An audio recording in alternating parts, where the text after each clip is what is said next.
Hello, I'm John Cantlie, the British citizen abandoned by my government and a long-term prisoner of the Islamic State.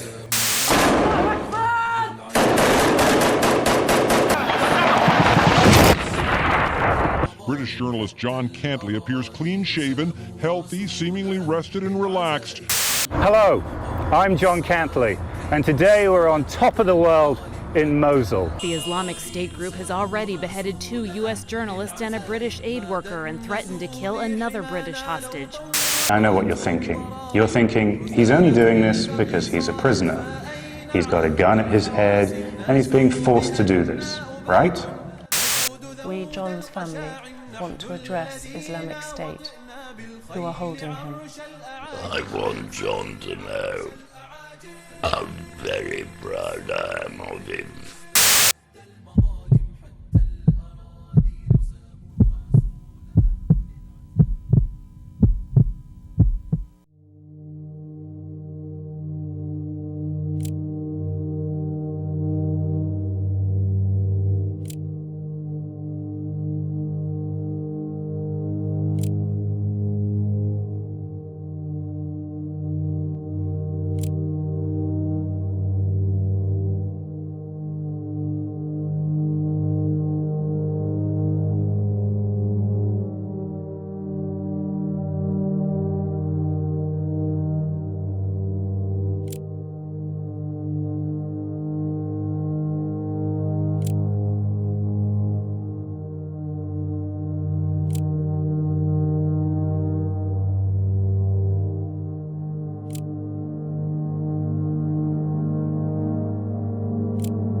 Taking all the back roads. The driver here has been absolutely brilliant. Phoning ahead to see if there are checkpoints. Going really slowly around bends in the road to see if there was anything unexpected there. Past one old army, a Syrian army checkpoint.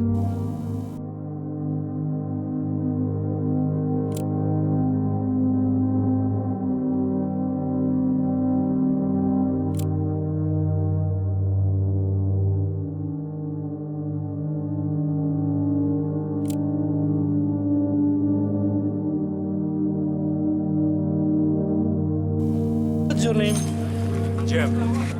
John. Jim and John. Jim. All right. Marie. Teacher. Marie is in England is girl's name. Name for girl. You're a big girl. Mary Miss Mary. Teacher.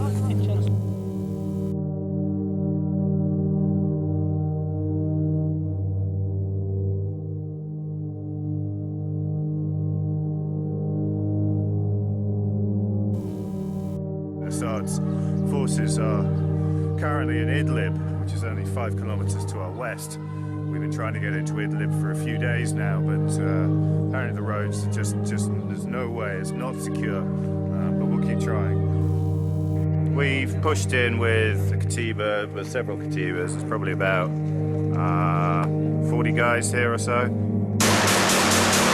Area of open ground, which wasn't ideal. We've now got a motorway directly off our left, which we can't cross because it's a motorway. There's a footbridge, but they've got 2 T-72s right there next to the footbridge. So we basically walked into a bad area.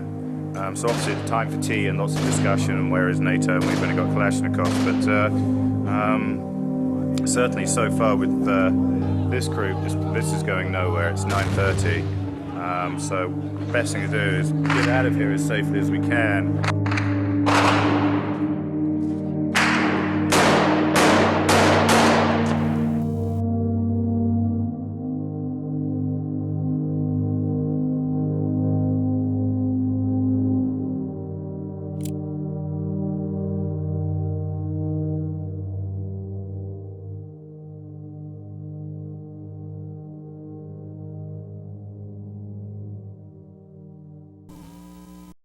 At the end of last month, opposition fighters freed 2 journalists who'd been taken hostage. One was a Dutch freelance photographer. The other, John Cantlie, told us about his ordeal. Instead of being picked up by 3 Syrian army guys, we were delivered by mistake into the hands of Islamic jihadists. None of them were Syrian. Looking around, they were of Pakistani origin, Bangladeshi, Chechnyan, anything but Syrian. Initially, they said they just wanted to check our IDs, that we really were journalists, and they'd let us on our way. But one night, first night that we crossed, we were handcuffed. The next day, we were handcuffed all day. They took all our goods. And from there, it was pretty obvious that it was only going to go downhill. On the second full day, we were moved at gunpoint with Kalashnikovs cocked, with the safeties off. We were moved into a larger tent where there were some other prisoners. These guys were Syrian. And we were handcuffed to those prisoners. We were blindfolded. And that was the first time that they intoned that we should be ready to meet our maker. It was this point that I said to Jerome, or we basically said to each other, this isn't going to get any better. This is only going to get worse. So there was a rip in the back of the tent, and we decided that while we weren't too weak, we knew where the border was. We decided we'd do a runner. We'd try and escape. They said that Al Qaeda was up the road. That was actually the terminology they used, and certainly after our escape failed, we were shot. I was shot in the arm. Jerome was shot in the leg, and they just poured a hail of bullets onto us until we had to surrender. Our fear was then that we would be transferred, maybe exchanged to an Al Qaeda unit. These guys were quite amateurish. A lot of them were very young. They were there, I would almost say, on a jihadi holiday. They were unified under an Islamic flag that gave them purpose and a reason. They said that they were there to fight Assad's forces, but that after that they would be bringing imposing Sharia law on the Syrian people.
Hello there, I'm John Cantlie, the British citizen abandoned by my government and a long-term prisoner of the Islamic State.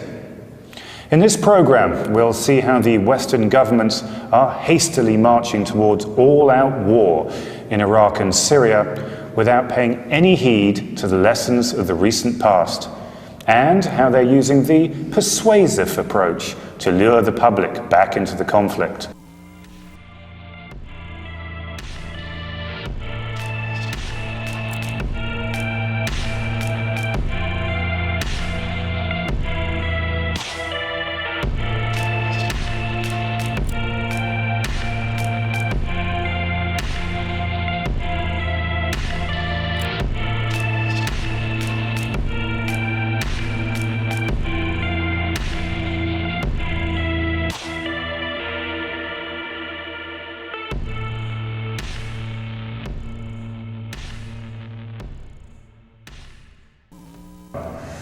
It's the worst feeling in the world, being left behind like that. We'd been in the longest, paid our dues, watched everyone else go home, never stopped believing, and then wham! Have some of that. You're not worth negotiating for. To be left behind so cynically by the country you thought you knew was some kind of ultimate betrayal. You spend your whole life working, paying taxes, not getting into trouble with the police, well, not for anything serious, paying your bills, and for what? The first time you need your government to do something for you, when it's truly life or death, they turn their back.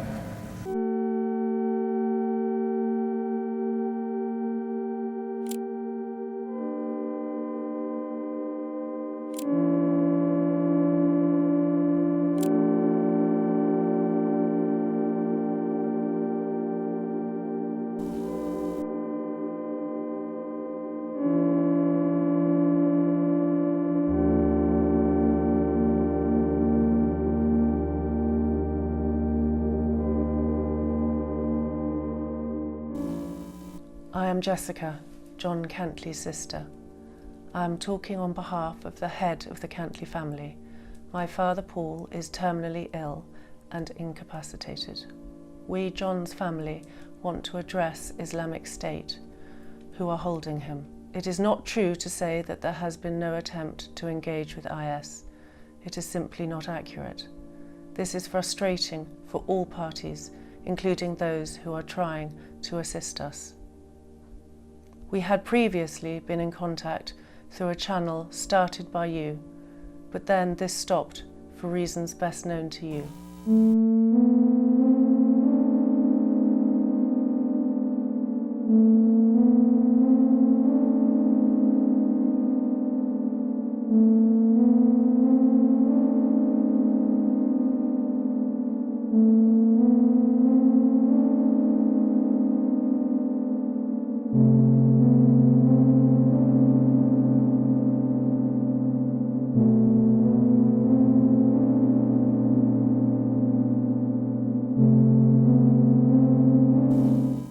Now, I know what you're thinking. You're thinking, he's only doing this because he's a prisoner. He's got a gun at his head, and he's being forced to do this, right? Well, it's true. I am a prisoner. That I cannot deny. But seeing as I've been abandoned by my government, and my fate now lies in the hands of the Islamic State, I have nothing to lose.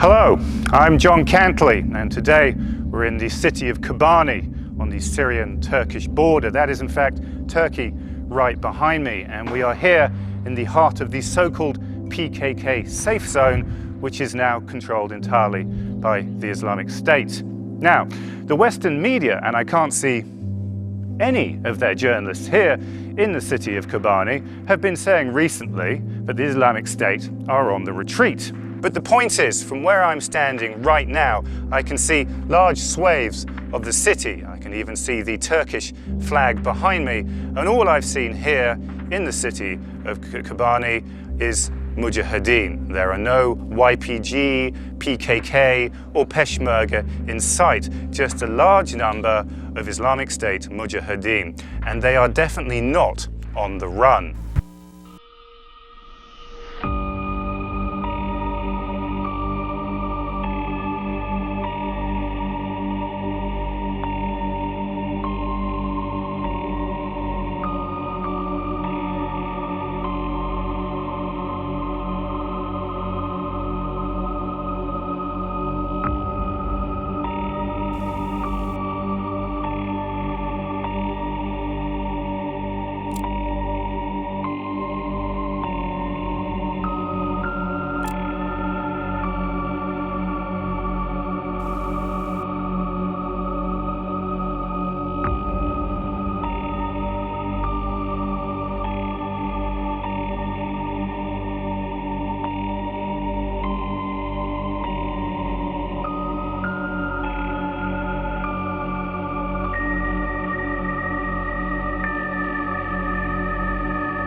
Hello, I'm John Cantlie, and today we're on top of the world in Mosul, overlooking the second largest city in Iraq and under the complete control of the Islamic State for over 5 months.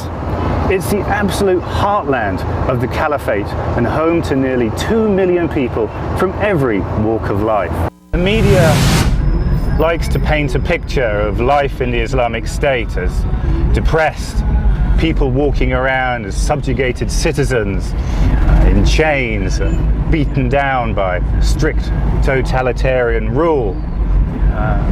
But really, apart from some rather chilly but very sunny December weather, life here in Mosul is business as usual. A visit to a Muslim country would be complete without doing some shopping at a souk, the bustling, crazy markets where you can buy anything from books to lighters to perfumes to bags.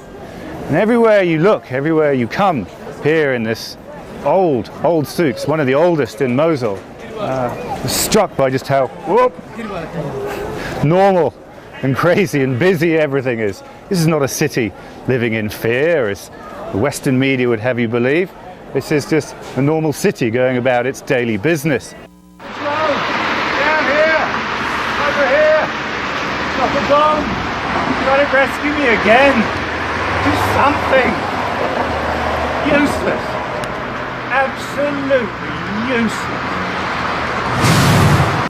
We are patrolling the streets of Mosul. It's been a while since I've ridden a motorcycle, so excuse me if I wobble around a bit, but it seems that the police are almost redundant despite having a very firm presence here in Mosul.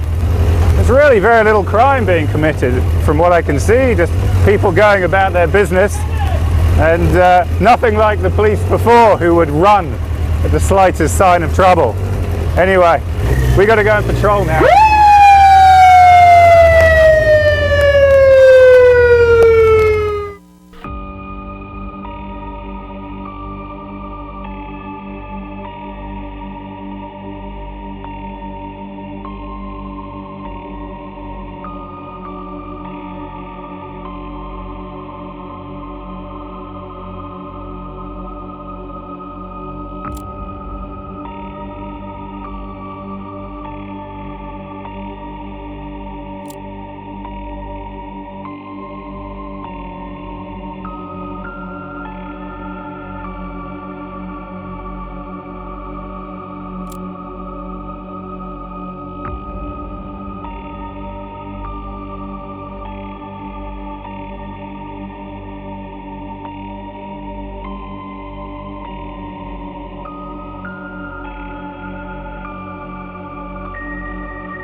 Hello, I'm John Cantlie, and today we're in Mosul, in Iraq.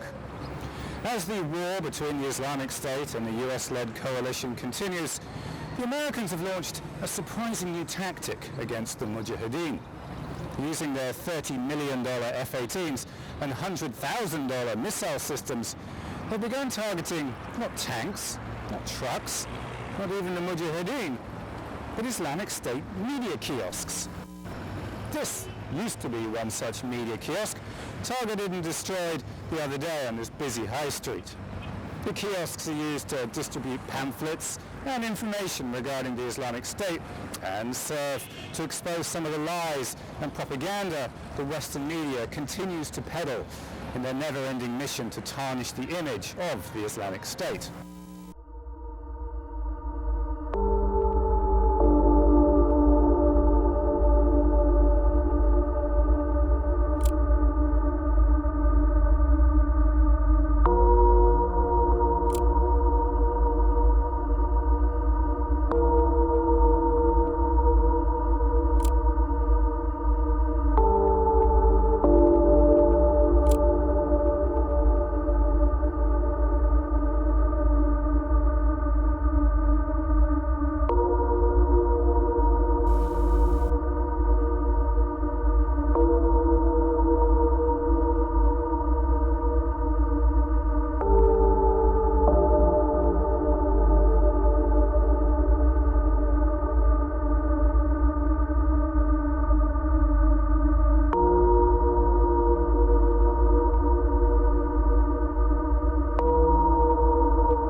والانسحاب بسلام وعدم ترك أي أثر. On the screen in front of me is an Abrams tank. It's a marvel of modern battlefield technology, powered by a jet turbine engine with a laser-stabilized targeting system and composite armor. But the weapon has not yet been built that can kill belief. And since 2004, the Mujahideen have learned how to hunt and kill the Abrahams with increasingly sophisticated weapons. From Molotov cocktails that cost just a few cents to IEDs, SPG-9s, and now the Russian-made Kornet missile system. As a prisoner of the Islamic State, I've witnessed how the Mujahideen have learned how to stop the once mighty Abrahams quite literally in its tracks. The Iraqi army think they're tough because they have access to American weapons, the Abrams tank, Humvees, M4s. They train with American soldiers. They watch movies and they think they're Rambo, but they have no heart, they have no strength. The Muslim who leaves behind his comfortable life, his family, his house, all the trappings of wealth, to come and fight as a mujahid in the Islamic State is very different to the cowardly Iraqi soldier.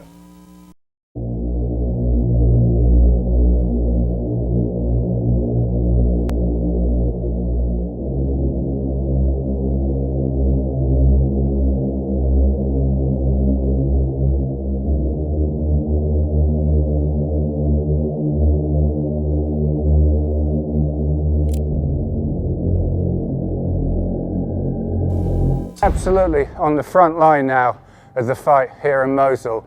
We're in the center of Mosul, a little way east, and behind me it looks like a scene out of a Steven Spielberg film, except this is for real. Look here.